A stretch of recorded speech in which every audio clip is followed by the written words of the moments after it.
Ó Mãe Santíssima, intercedei por nós para que possamos bem compreender os ensinamentos de vosso Divino Filho, nosso Senhor e Salvador Jesus Cristo, e as explicações dos pais da Igreja. Ó Virgem Imaculada, ofereço-vos este trabalho e peço que abençoais aqueles que o ouvirem, e que seja para a maior honra e glória de Deus. Amém. Senhor onipotente, purificai o meu coração e os meus lábios. Vós, que purificastes os lábios do profeta Isaías com carvão em brasa, e dignai-vos, por tal modo, purificar-me com a vossa misericórdia, para que possa dignamente anunciar o vosso santo Evangelho. Por Jesus Cristo nosso Senhor. Amém. Senhor, abençoai-me. Que o Senhor resida no meu coração e nos meus lábios, para que anuncie digna e convenientemente o seu Evangelho. Amém. Evangelho de Nosso Senhor Jesus Cristo, segundo São Lucas. Os convidados que recusam o banquete. Ouvindo isso, um dos comensais disse a Jesus: Feliz aquele que tomar refeição no reino de Deus. Mas ele respondeu: Um homem dava um grande jantar e convidou a muitos. À hora do jantar, enviou seu servo para dizer aos convidados: Vinde, já está tudo pronto.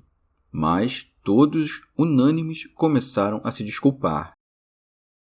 O primeiro disse-lhe: Comprei um terreno e preciso vê-lo. Peço-te que me dês por escusado. Outro disse: Comprei 5 juntas de boi e vou experimentá-las. Rogo-te que me dês por escusado. E outro disse: Casei-me e por essa razão não posso ir. Voltando, o servo relatou tudo ao seu senhor. Indignado, o dono da casa disse ao seu servo: Vai depressa pelas praças e ruas da cidade, e introduz aqui os pobres, os estropiados, os cegos e os coxos. Disse-lhe o servo: Senhor, o que me mandaste já foi feito, e ainda há lugar. O senhor disse então ao servo: Vai pelos caminhos e ao longo dos cercados e obrigue as pessoas a entrarem, para que a minha casa fique repleta. Pois eu vos digo que nenhum daqueles que haviam sido convidados provará o meu jantar. Comentários dos pais da Igreja. Eusébio. Acima, o Senhor instruíra a preparar o banquete para os que não podem pagar de volta, uma vez que se há de receber a recompensa na ressurreição dos justos. Assim, alguém, entendendo que era a mesma coisa a ressurreição dos justos e o reino de Deus, louva a mencionada recompensa, pois segue. Ouvindo isso, um dos comensais disse a Jesus: Feliz aquele que tomar refeição no reino de Deus. São Cirilo. Este homem que tomou a palavra era carnal e não percebera com diligência o que Cristo proferira. Pensou que eram corporais as recompensas dos santos. Santo Agostinho. Ou ainda, pode ser que este homem suspirasse por coisas longínquas, enquanto este pão que desejava estava posto à sua frente. Que, afinal, é o pão do reino de Deus, senão aquele que diz: Eu sou o pão vivo que desceu do céu. Não prepareis as vossas gargantas, mas o vosso coração. São Beda. Mas, como não poucos recebem este pão apenas pela fé, sentindo-lhe o cheiro, mas têm repulsa de tocá-lo verdadeiramente, saboreando-o, o Senhor se serve da parábola abaixo para mostrar que o entorpecimento destes homens não é digno das iguarias celestiais, pois segue. Um homem dava um grande jantar e convidou a muitos. São Cirilo. Este homem é Deus Pai, de modo que as imagens desta parábola são moldadas à semelhança da verdade. São João Crisóstomo. Sempre que Deus quer indicar seu poder punitivo, é chamado de urso, de leopardo, de leão e de outros animais semelhantes. Quando quer expressar sua misericórdia, é chamado de homem. São Cirilo. O fundador de todas as coisas e Pai da glória, preparou neste mundo uma grande ceia consumada em Cristo. Com efeito, no tempo derradeiro, no pôr do sol, por assim dizer, deste mundo, luziu sobre nós o Filho de Deus, e, suportando por nós a morte, deu-nos para comer seu próprio corpo. Daí que na véspera se imolasse um cordeiro em conformidade à lei mosaica. Com razão, portanto, durante a janta falou-se do banquete preparado em Cristo. São Gregório Magno. Ou ainda, um homem fez uma grande ceia na medida em que o Senhor nos preparou a saciedade da doçura eterna. Convidou muitos, mas vieram poucos, na medida em que, não raro, os mesmos que, pela fé, lhe estão sujeitos, rejeitam pela vida o banquete eterno. Esta costuma ser a diferença entre os deleites do corpo e os do coração. Os deleites corporais, quando faltam, acendem um penoso desejo por si mesmos, ao passo que, depois de obtidos e ingeridos, logo geram repugnância em quem os come. Os deleites espirituais, ao contrário, provocam repugnância quando faltam, mas, uma vez obtidos, geram desejo. Mas a piedade do alto volta a exibir aos olhos da nossa memória aqueles deleites desprezados e nos convida a repelir a nossa repugnância. Daí que siga. À hora do jantar, enviou seu servo para dizer aos convidados: Vinde. São Cirilo.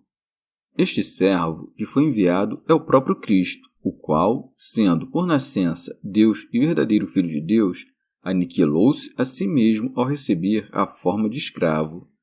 Foi enviado na hora da janta, porque o Verbo do Pai não recebeu desde o princípio a nossa natureza, mas apenas no tempo derradeiro.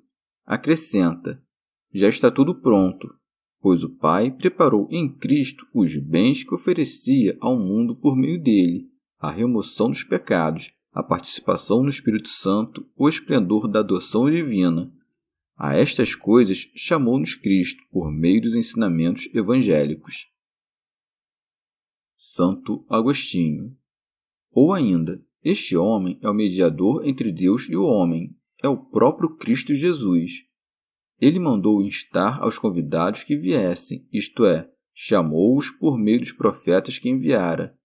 Os que antigamente convidavam ao banquete de Cristo foram enviados muitas vezes aos filhos de Israel e muitas vezes chamaram que viessem à hora da ceia.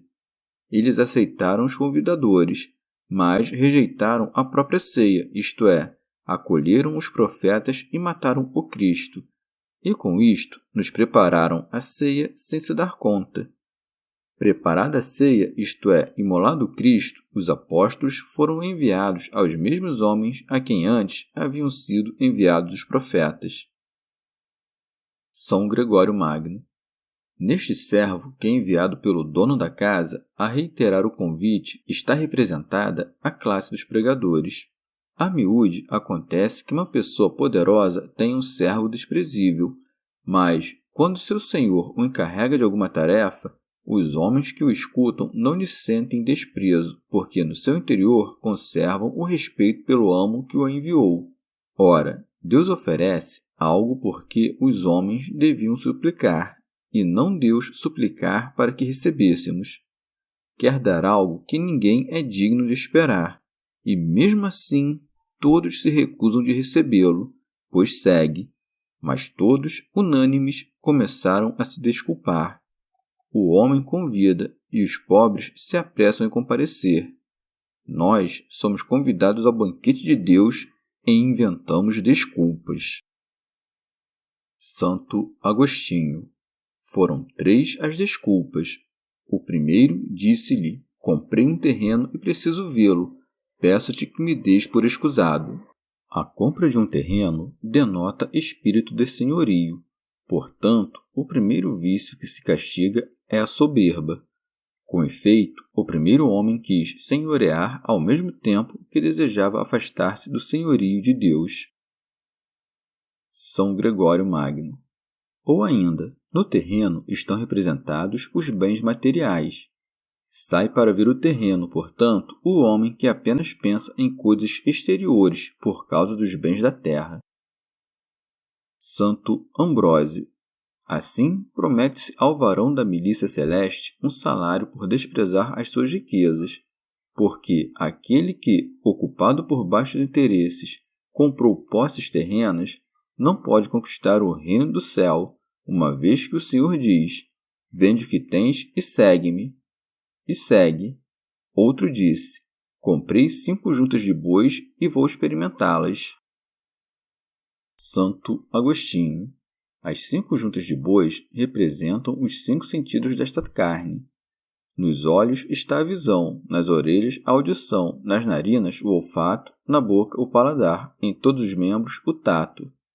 Mas como são juntas de bois, a analogia é mais evidente nos 3 primeiros sentidos, porque 2 são os olhos, 2 as orelhas, gêmeas as narinas. Eis aí 3 juntas. Também na boca, isto é, no senso do paladar, há uma duplicidade, pois nada é saboreado se não é tocado pela língua e pelo palato.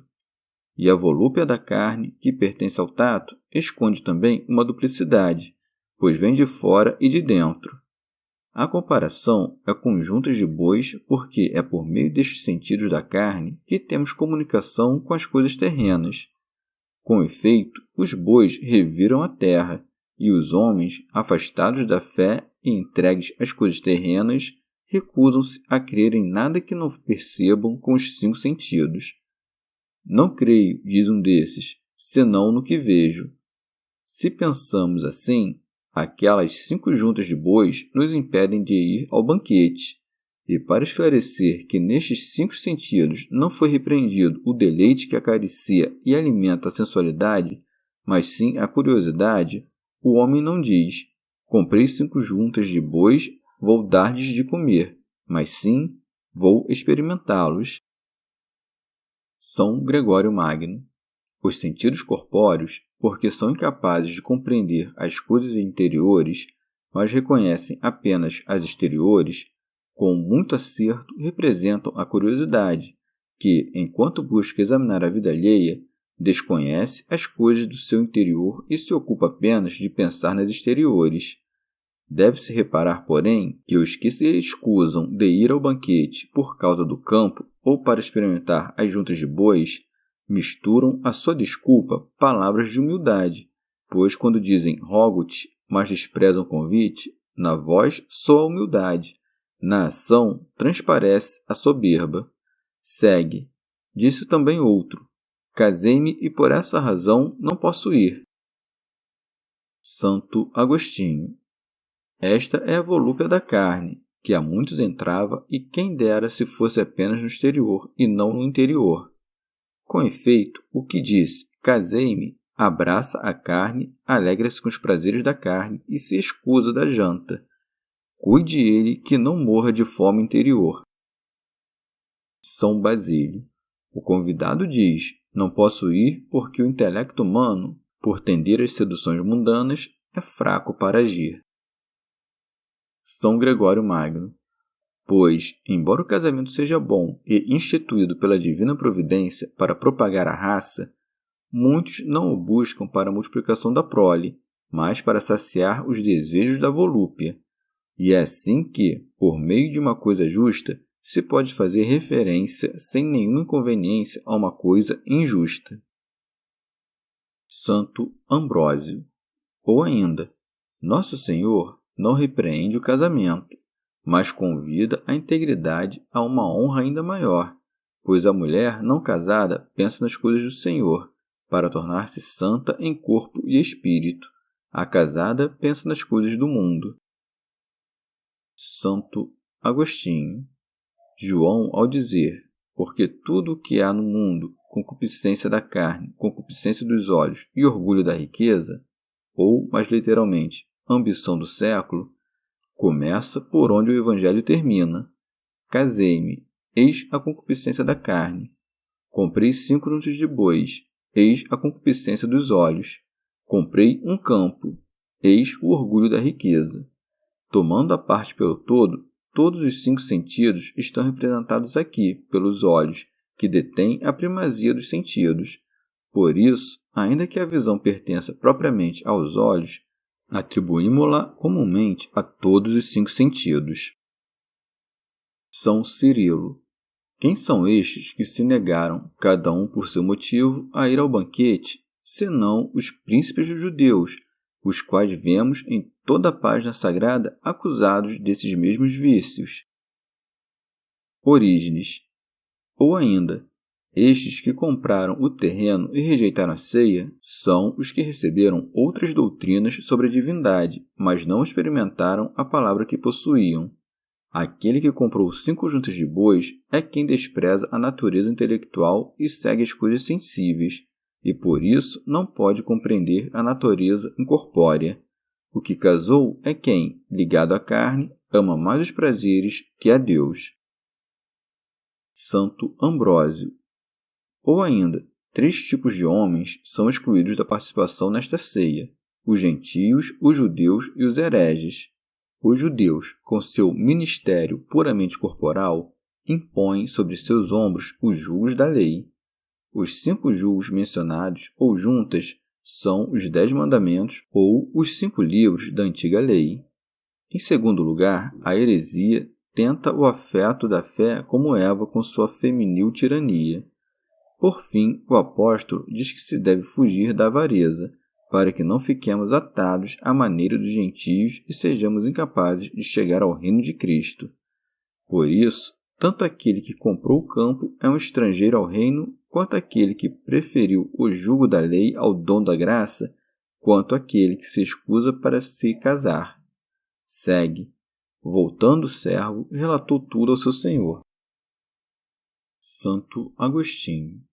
Deus não carece de mensageiros para conhecer as coisas inferiores, como se eles pudessem aumentar seu conhecimento, mas conhece a tudo com permanência e sem mudança. Deus possui mensageiros por causa de nós e por causa deles mesmos, porque obedecer e assistir a Deus deste modo, consultando-o a respeito das coisas de baixo e cumprindo seus altos mandamentos, é bom para eles na ordem mesma da natureza. São Cirilo. Ora, diante da recusa dos príncipes dos judeus a seu convite, como diziam eles mesmos, houve porventura algum dentre os chefes do povo ou dos fariseus que cresce nele? Indignou-se contra eles o dono da casa, com a ira e indignação de que eram merecedores. Daí que siga, indignado, o dono da casa disse ao seu servo. São Basílio.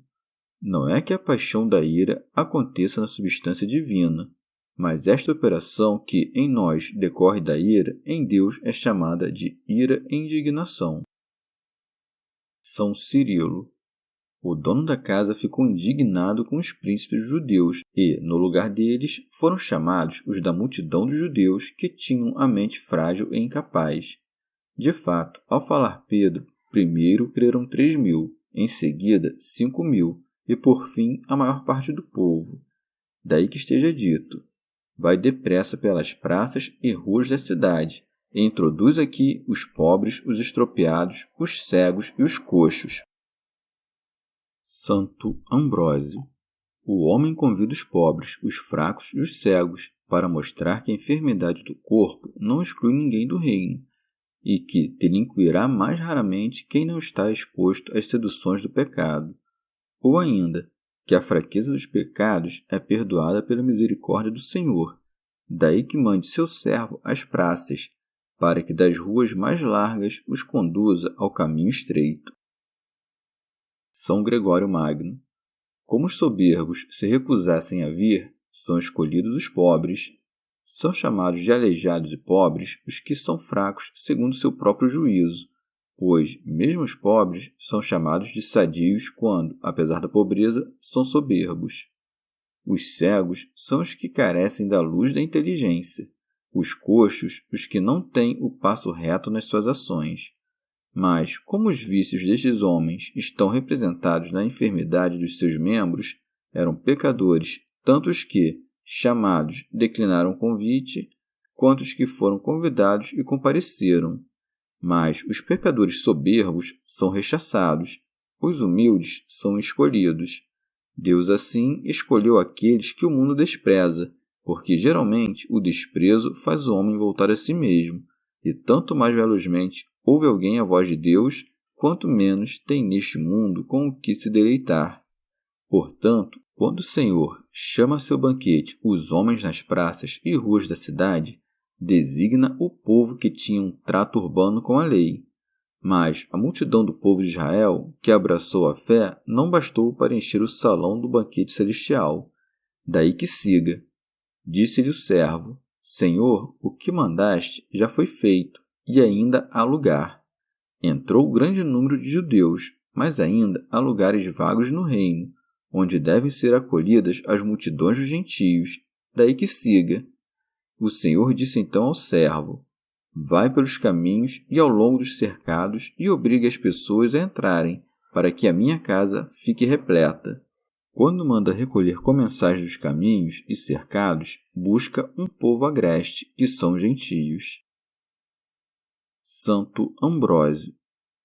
Ou ainda, o homem os manda aos caminhos e ao longo dos cercados, porque são aptos para o reino dos céus aqueles que, desimpedidos de toda cobiça das coisas presentes, vão com pressa às futuras, seguindo uma boa trilha da vontade, bem como aqueles que, à maneira do cercado, que divide as partes cultivadas das baldias e impede os ataques dos animais, saiba distinguir os bens e os males e, contra as tentações da iniquidade espiritual, levanta a trincheira da fé. Santo Agostinho. Os gentios vieram das praças e ruas, os hereges vêm dos cercados, pois os que constroem cercados buscam divisões.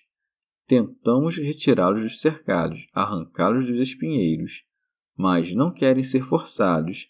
Deixai que entremos, dizem eles, por nossa própria vontade. Não é isto que o Senhor comandou, força-os a entrar. Deixa que do lado de fora se sinta a necessidade, que em seguida nascerá a vontade. São Gregório Magno. São forçados a entrar no banquete os que voltam ao amor de Deus enfraquecidos pelas adversidades deste mundo. Mas é digna de todo temor a frase que abaixo se acrescenta: Pois eu vos digo que nenhum daqueles que haviam sido convidados provará o meu jantar. Ninguém, pois, despreze o convite do Senhor, porque depois de dar sua desculpa, não conseguirá mais entrar quando tiver vontade. Chegamos ao fim de mais um dia de comentários da Catena Áurea. Muito obrigado por ficarem até aqui, que Nossa Senhora derrame suas graças sobre nós e até amanhã.